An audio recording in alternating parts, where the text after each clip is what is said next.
Bom, graças a Deus nós estamos aqui para dar continuidade ao nosso curso básico em teologia.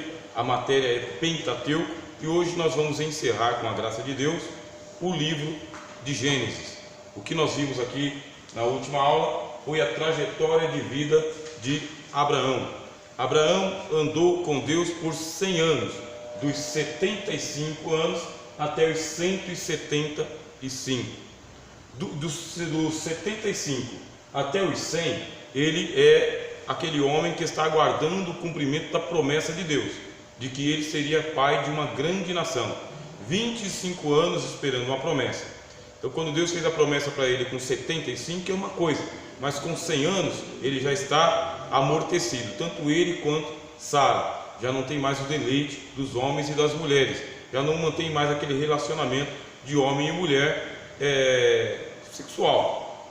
Mas vem um anjo do Senhor quando ele tem 99 anos de idade, e o anjo do Senhor fala para ele que ele vai segurar o filho dele nos braços. Quando Sarai está ouvindo esta promessa, Sarai dá uma risada. Essa risada de Sarai não é uma risada de sarro, ela não está tirando sarro, é porque ela sentiu uma alegria para o Senhor, irmãos. Ela sentiu uma alegria que ela não conseguia conter a alegria. Tanto que ela pergunta o seguinte: será que o meu Senhor terá deleite agora aos 99 anos de idade e eu também? Será? E o anjo pergunta para o Senhor, o anjo pergunta: por que você riu, Sarai? E ela negou, ela disse: não, eu não ri. Você riu sim, e pode continuar rindo, porque você vai segurar o teu filho nos seus braços. Não vai ser o filho da escrava, vai ser o seu. Aos 100 anos, Deus cumpre esta promessa na vida de Abraão e Sarai. Durante um período de aproximadamente 12, 15 ou 20 anos, o Ismael, que é o primeiro filho do Abraão, fica ainda morando dentro das tendas de Abraão. Mas Agar, ela demonstrava que ela tinha inveja do filho legítimo de Abraão, que era o filho com Sarai. E o Ismael estava molestando o Isaac, brincando com Isaac, estava atazanando, por assim dizer, atentando Isaac. E o que fez Sarai? Sarai, como sendo a matriarca da fé, Abraão, patriarca, Sarai, matriarca. Ela, como sendo matriarca da fé, colocou o Senhor Abraão em uma situação, dizendo o seguinte: olha, seja o Senhor juiz entre mim e ti, porque peguei a minha escrava, coloquei no teu seio, e agora ela zomba de mim pela segunda vez. Então, por 2 vezes, Agar fez o que ela fez, e o Abraão mandou ela embora, porque o anjo do Senhor apareceu para Abraão e disse para ele: não tenha medo de ouvir a voz da tua mulher, eu vou abençoar o teu filho Ismael também, e ele vai ser uma grande nação, mas em Isaque será chamada a tua descendência. Ele é o filho da promessa, e não o Ismael. O Ismael é um arranjo entre Abraão e Sarai, é um arranjo.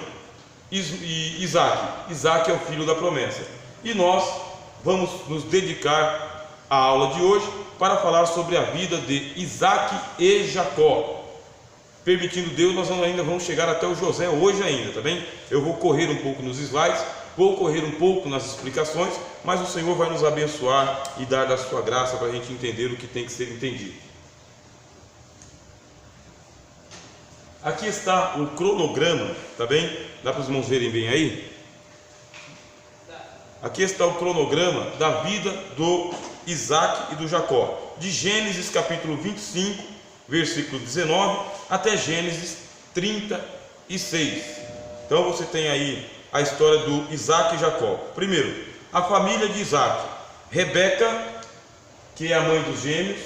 Esaú e Jacó intercambiam os direitos de primogenitura. Isaque estabelecido em Canaã, aliança confirmada a Isaque, dificuldades com Abimeleque, a bênção de Deus sobre Isaque, a bênção patriarcal. Isaque favorece Esaú, a bênção roubada e imediatas consequências. Aí vem as aventuras de Jacó com Labão. Primeira parte, a gente vai dar uma parada por aqui. É o Isaque. O Isaque, ele se casa com Rebeca. Ele não pode se casar com as cananitas. Por que não pode se casar com as cananitas? O Abraão não queria que o filho dele tivesse sangue cananeu, queria que o filho dele tivesse o sangue da parentela dele. Por isso Abraão chamou o homem mais importante que ele tinha, o Eliezer, que era de Damasco, por isso que ele é chamado de Eliezer Damasceno. Comprou esse escravo, também era um escravo que ele comprou esse escravo, e ele enviou esse escravo até Harã. Se vocês lembrarem dos mapas que eu mostrei, faz de conta que o mapa está aqui. Aqui fica Harã, aqui fica Canaã. Ele estava aqui em Betel. Daqui de Betel ele mandou o Eliezer até a casa do parente dele. E lá na casa do parente dele, ele encontrou Rebeca. Fez até uma prova com Deus, e Deus ouviu aquilo que ele havia feito um voto.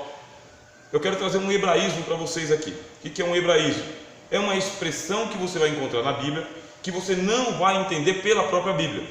Por quê? Precisa estudar cultura bíblica, cultura judaica, cultura do Antigo Oriente, cultura romana, cultura persa. Então, hebraísmos, no caso aqui, são expressões que você vai ter que voltar para a cultura judaica. O Abraão chega e ele chama o Eliezer e pede para ele fazer um juramento. O que você vai ler na sua Bíblia em versão em português? Que o Eliezer de Damasco pega a mão e coloca na coxa de Abraão e jura pela coxa de Abraão de que ele não vai fazer o filho dele, Isaque, ir para a antiga terra de Harã. Esse é o juramento. Olha, se eu chegar lá a morrer na metade do caminho, meu filho você não vai fazer voltar lá para a Babilônia, para a Mesopotâmia, de jeito nenhum. E você vai lá encontrar uma varoa para ele, da minha parentela. Se você não encontrar a varoa, você está livre do meu juramento, mas o meu filho não pode voltar para lá. Aí por que eu falo que é um hebraísmo? O hebraísmo é o seguinte, é porque esse mão na coxa não é uma mão na coxa, tá? Não é na perna, não é na coxa, é um hebraísmo, Pai do Senhor, irmão. Onde que é? É na virilha de Abraão. Esse juramento é feito com a mão na virilha do Abraão, na genitália dele. Ele está jurando pela semente de Abraão, pela virilha de Abraão, pela genitália dele, está jurando pela semente de Abraão, que ele não vai quebrar o juramento dele e levar o Isaque lá de volta para Canaã, caso Abraão morresse no meio do caminho.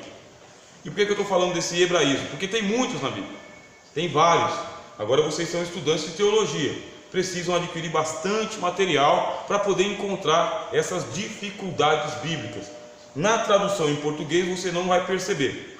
Aí você fala, por que não vai perceber? Porque na hora de fazer a tradução, pode ser, meu irmão, na hora de fazer a tradução, João Ferreira de Almeida e os outros tradutores, eles usaram eufemismos.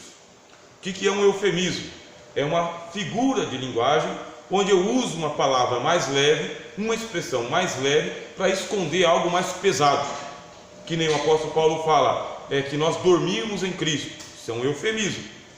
O que aconteceu? Morreu. O Senhor Jesus, ele usa o eufemismo com os apóstolos. Nosso amigo Lázaro dorme.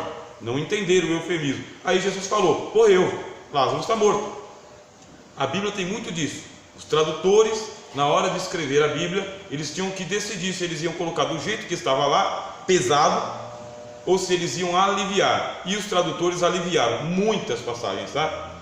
Muitas, eles aliviaram muitas passagens. Por isso, quando vocês puderem, comprem livros na área de arqueologia bíblica, geografia bíblica, dicionário teológico, dicionário de expressões idiomáticas teológico, dicionário etimológico bíblico. Comprem dicionários quando vocês puderem. Faça um investimento lá de a cada 6 meses, mas pensa nisso, tá bom?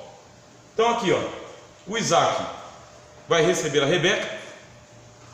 Ele recebe a Rebeca no lugar de Sara, né? Que agora já não é mais Sarai, Sara, a mãe dele que morreu, e agora ele vai viver com essa varoa.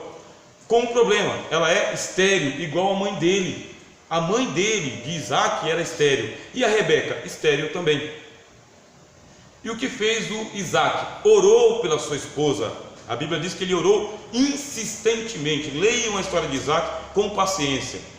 até que Deus atendeu a oração dele. Demorou mais de 20 anos para Deus atender a oração dele, para que ele tivesse filho com Rebeca. E ele não fez igual o pai dele, ir lá e pegar uma escrava para ter um filho. Não, ele continuou orando pela esposa dele. Aliás, inclusive sábado agora, com a graça de Deus, eu vou estar dando uma palestra para casais ali no Aricanduva, e eu vou falar sobre o casamento de Isaac e Rebeca, que é um casamento modelo em muitas coisas. Ele manteve a fidelidade a vida inteira, e você não tem uma discussão dele com Rebeca, uma. E olha que os dois fazem coisas ali que é digno de discussão, mas a gente vai ver aqui, mas não discutiram, nem na frente dos filhos, nem na nossa frente, porque não tem nada escrito de discussão deles. Eles eram um casal romântico, inclusive. Eles eram um casal parceiro, inclusive cúmplice um do outro. Aconteceu em casa, fica em casa. Você não sabe de nada da vida íntima de Isaac, a não ser um dia que ele estava brincando com a sua esposa, estava tendo relações íntimas com ela, e a janela estava sem a cortina.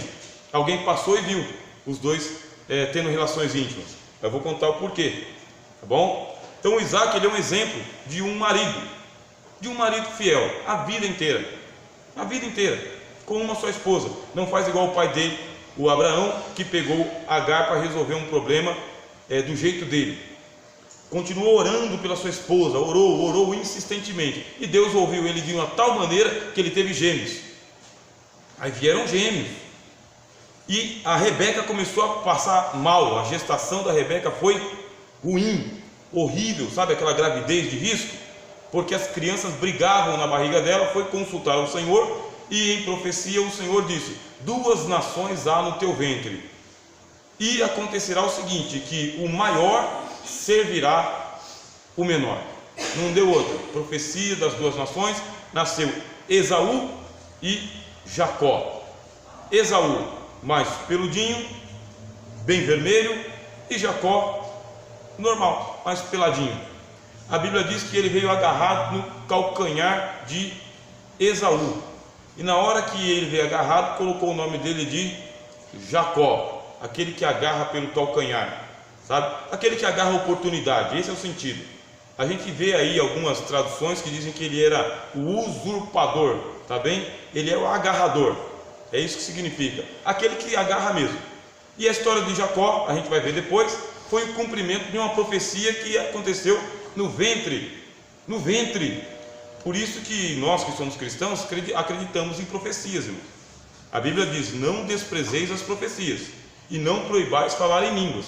Nós não desprezamos as profecias, creio nas profecias. Primeiro, toda a profecia bíblica, essa aí nós cremos, tá bem? E todas elas têm o seu cumprimento, e a gente sabe que está se cumprindo. Segundo, creio nas profecias que são evidenciadas pelo dom de profecia. Então o dom de profecia também traz profecias pessoais para nós. Profecias da Bíblia para todo mundo, profecias pelo dom do Espírito Santo para uma pessoa ou para uma ocasião. Aconteceu na vida do Jacó e do Esaú.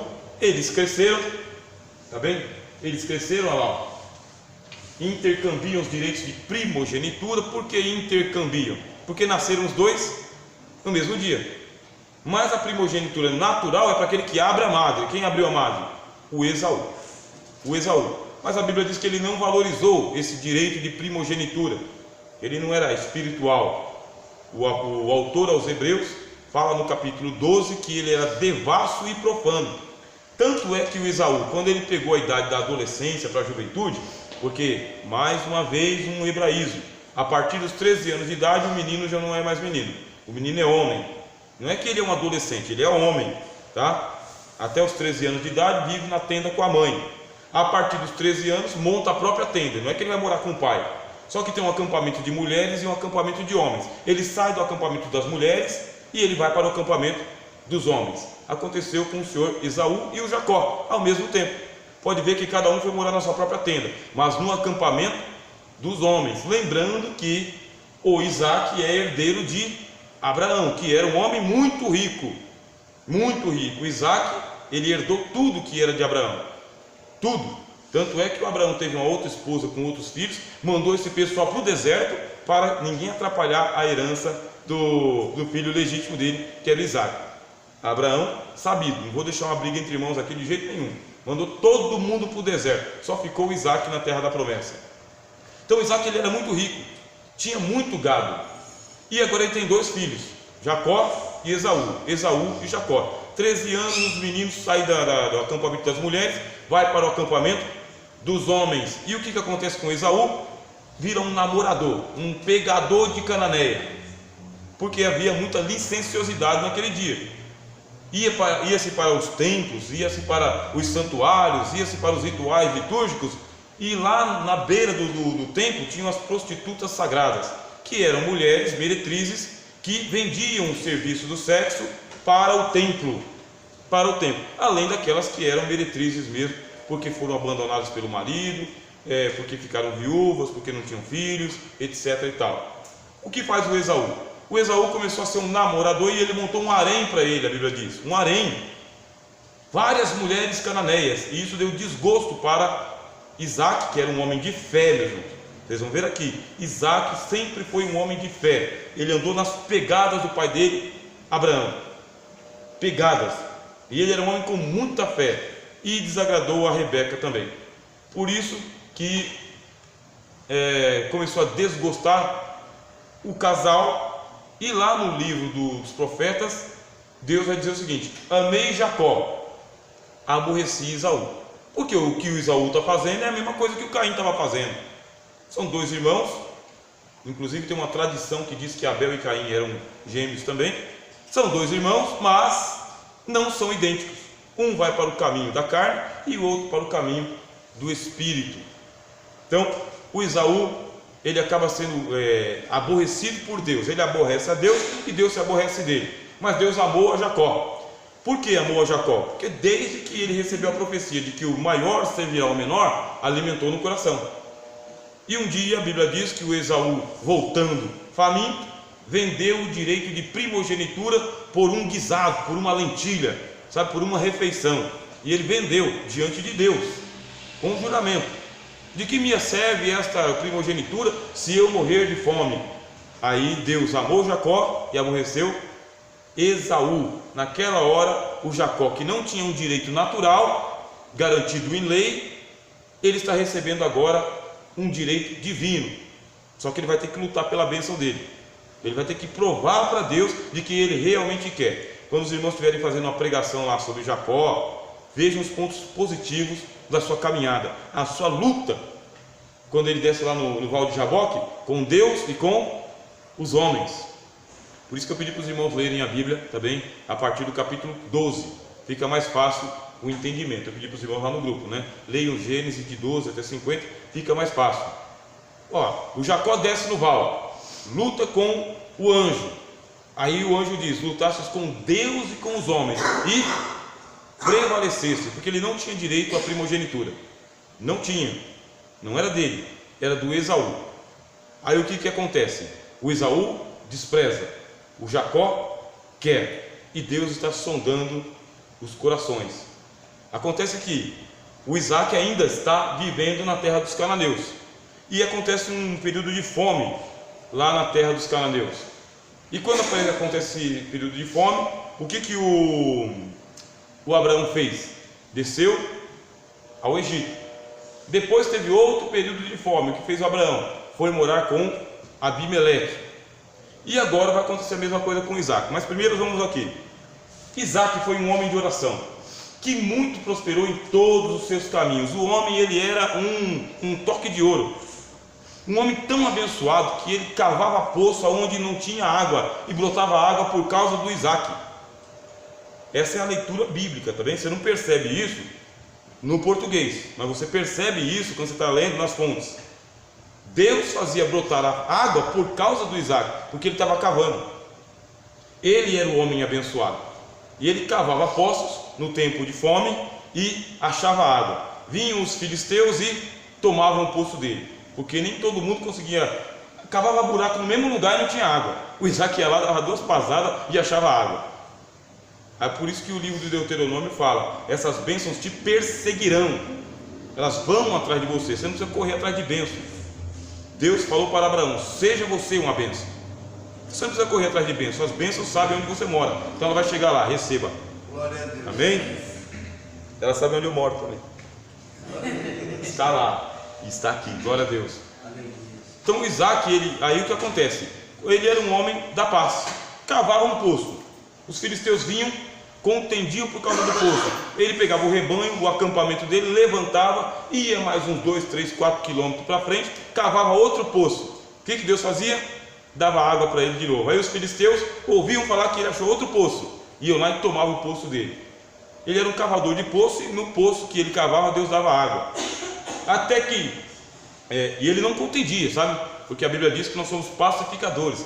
Bem-aventurados pacificadores, eles serão chamados filhos de Deus. Deus vê se você é um contendeiro, contencioso, ou se você é um pacificador. A fé alimenta a paz, tá, irmãos? Quem tem fé se alimenta em paz. Deus vai dar vitória. Aí o que acontece? Chega uma hora que ele cava um poço e ali não tem mais contenda. Ele monta o acampamento dele ali. É um homem abençoado. Também, ele é um homem de oração, prospera. Como o fato de nascer de pais velhos, ser zombado por seu irmão, oferecido em sacrifício por seu pai, perder a sua mãe, casar-se com uma mulher estéril, morar em tendas, e depois de quase perder a sua esposa para um rei cananeu, foi enganado por seu filho Jacó e sua esposa Rebeca. Tudo isso aconteceu com Isaac. Veja que a vida dele é uma tragédia do lado de fora. Só é abençoado porque Deus é com ele. Mas do lado de fora é só tragédia. Demorou para nascer. Tinha um irmão que era o Ismael, que ficava zombando dele e bolinando ele, mexendo com ele, Ismael. Tinha uma mulher ciumenta, que era Agar, que queria a destruição dele também. Por isso que ela foi mandada para o deserto. E depois a mãe dele morre. Aí casa com uma Rebeca. A Rebeca é estéril. Ora, mais de 20 anos para ter um filho. Quando os filhos nascem, são 2. E os 2 crescem e ficam briguentes dentro de casa. Os 2 briguentos. Está morando numa terra que não tem chuva. Ele não é um plantador, ele não é um agrônomo, ele é um pastor. Então ele tem um rebanho dele, precisa de água. O que faz ele? Ora pela esposa, glória a Deus. Ora pela sua casa, Deus o atende. Cava poço, encontra água, e ele tem uma boa relação até com os inimigos dele. Mas não deixa de ter inimigo. Não deixa de ter inimigo. Esse é o Isaac. Sem falar que na memória dele está o sacrifício que o pai Abraão ofereceu quando ele tinha por volta dos seus 13, 17 ou 20 anos. A gente não tem a data exata. O nome dele significa riso, literalmente, tá? Ele foi riso porque no dia que ele foi profetizado que ele ia nascer, o que aconteceu com Sarai, né? Riu. Ela sentiu alegria pelo nascimento dele. É uma alegria, um êxtase, sabe? Foi repreendida pelo anjo só para ela saber que o anjo estava sabendo que ela estava rindo. Não, eu não ri não, riu sim, pode continuar rindo, porque a bênção vai vir para os seus braços. Então o nascimento dele foi esperado por mais de 25 anos, desde que Abraão atendera o chamado em Ur, até completar 100 anos.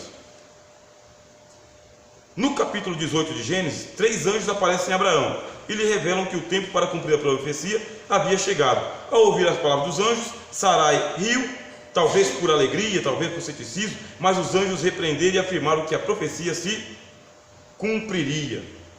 E quando Isaac estava saindo da infância, entre os seus 13 e 20 anos, nós não temos a idade exata, lembrando que a partir dos 13 anos não é mais criança, já é homem. E agora ele pega e ele vai ser oferecido em sacrifício. Aquele acontecimento foi importante para a sua vida, pois aprendeu a confiar em Deus de forma incondicional, sem reservas. Mas também aprendeu que a fé tem um alto valor nas relações com o Senhor e as suas promessas. Por isso que Tiago, ele diz para nós o seguinte: a fé sem obras é morta, irmãos. Deus, ele quer fé, mas ele também quer obras. Aqui a gente vai ver uma dramatização, tá bom? É tão difícil, Senhor. Você precisa decidir.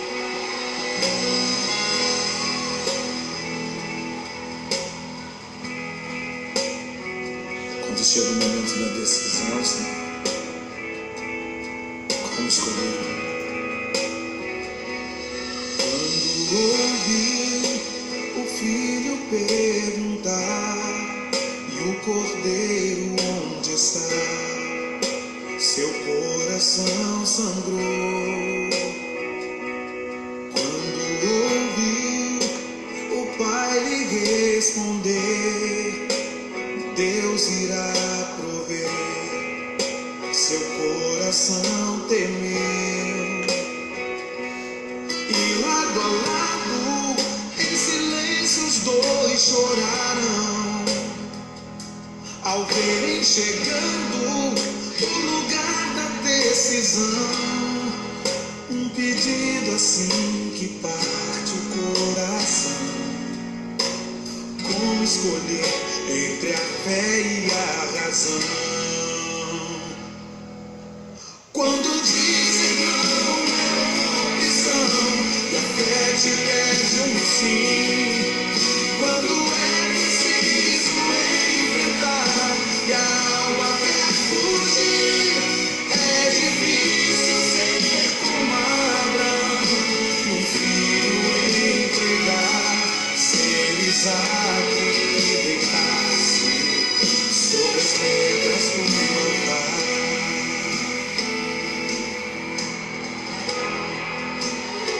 Quando dizem não é opção e a fé te pede um sim.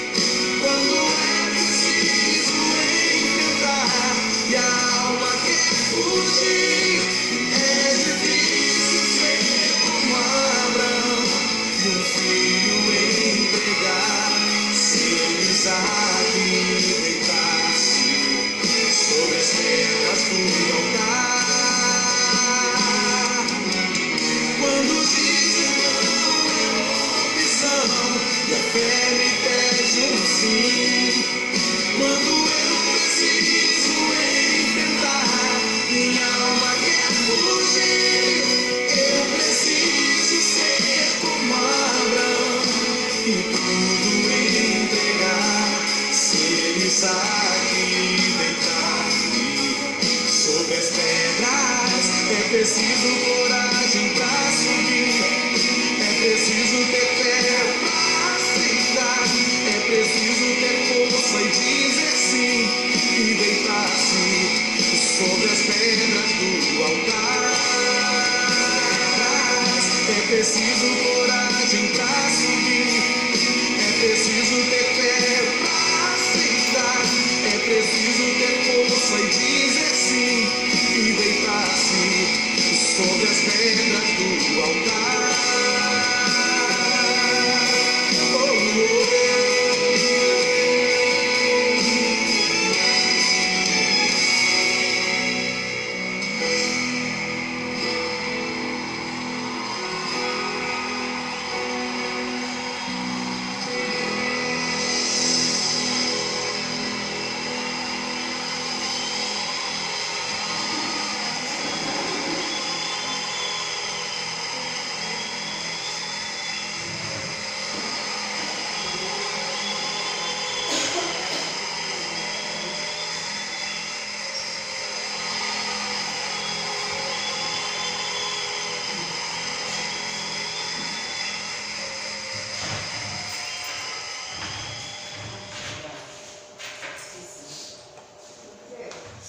O negócio de ter fé é sério, né? Sério. A fé, por isso que a Bíblia diz que é necessário que aquele que se aproxima de Deus creia que Ele existe. Porque sem fé é impossível agradar a Deus. Uma fé que o Isaac vai ter no coração agora para sempre. Para sempre, porque o pai dele deu exemplo. O pai dele não desistiu de crer em Deus. A Bíblia diz que ele creu contra a esperança. E por isso ele é chamado pai da fé. E nós somos chamados a andar nas pegadas do pai, como o Isaac vai andar também. Amém? Vamos